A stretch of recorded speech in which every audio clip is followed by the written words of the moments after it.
Have you ever excitedly told everyone about a big goal you were pursuing only to find yourself feeling discouraged and unmotivated just a few days later? This happens to a lot of people. Not because you're weak, but because when you talk about it too soon, you get a premature sense of accomplishment. Praise makes you feel like you're already closer to the finish line. Recognition helps you sleep well at night. But the next morning, when it's time to actually get to work, the energy is gone. A dream is like a seed. It needs silence to grow. It needs time to take root, and it needs real action instead of beautiful words. If you have an important plan right now, try keeping it to yourself at least until you have your first real result. And the following story will make that even clearer for you. Once upon a time in a small village, there was a young man named Simon. Simon had many big dreams. One week he wanted to open a huge shop. The next week he decided he would learn pottery. Then he announced that he was going to build the most beautiful house in the village. But Simon had a strange habit. Before starting anything, he would go around telling everyone about it. He would stand in the middle of the market and loudly declare that he was about to succeed. People would clap, laugh, and praise him. That night, Simon felt proud. He slept very well. But the next morning, when it was time to actually get to work, he felt tired. And then he gave up. A few days later, Simon had a new dream. And everything repeated exactly the same way. Year after year, Simon never managed to complete anything. He spoke beautifully, but his hands were always empty. His life never changed, and his heart grew heavier with time. One evening, Simon sat alone beside an old well. He looked down at the water and sighed. Just then, an elderly man from the village approached.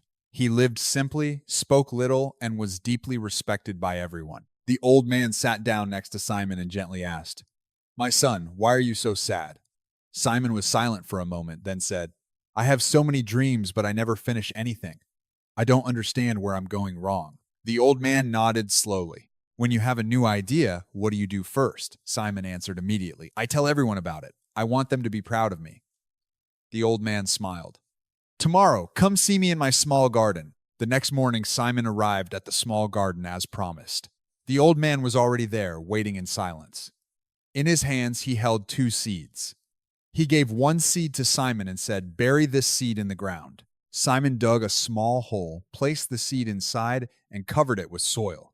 The old man nodded.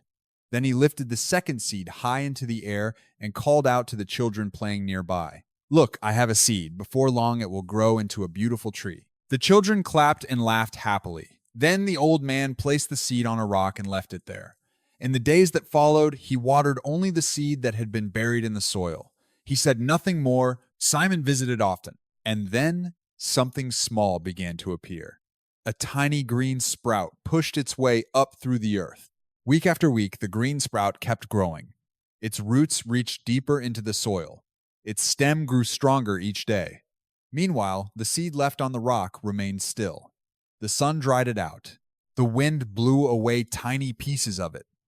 And eventually it disappeared. The old man stood beside Simon and said slowly, "A seed needs darkness to begin. It needs to be sheltered beneath the soil. If you leave it exposed and only talk about it, it will never become a tree." He looked at Simon and continued, "When you share your dream too soon, you receive praise. You feel like you've already made progress.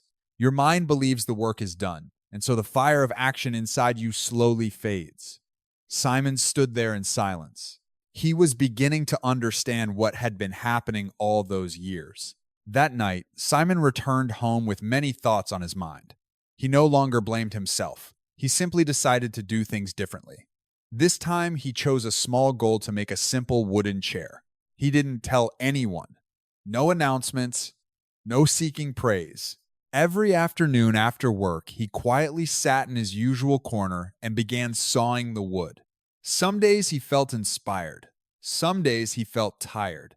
But because no one knew, no one asked. It was just his hands and the piece of wood in front of him. Day by day, the chair slowly took shape. He made mistakes and fixed them. He learned little by little. And when it was finally finished, he sat down to try it. For the first time in his life, Simon felt real pride, the kind of pride that comes from action. If you've made it this far, comment the number 6 so I know you're still following this story. One morning, the neighbors saw the chair in front of Simon's house. They were surprised and asked Simon, "When did you make this?" Simon simply smiled and said, "I made it in silence." From that day on, he continued. He built a table, then a shelf, then another chair. As the years passed, Simon became a skilled craftsman, not because he spoke well, but because he truly worked. And here is the lesson for you. If you have an important goal, don't rush to tell everyone about it. Let it grow in the quiet of your effort. Praise may make you feel like you've already succeeded, but only action creates results. Keep your dream like a seed. Bury it in discipline. Water it with time. And one day, when it is strong enough, others will see it for themselves without you having to say a single word.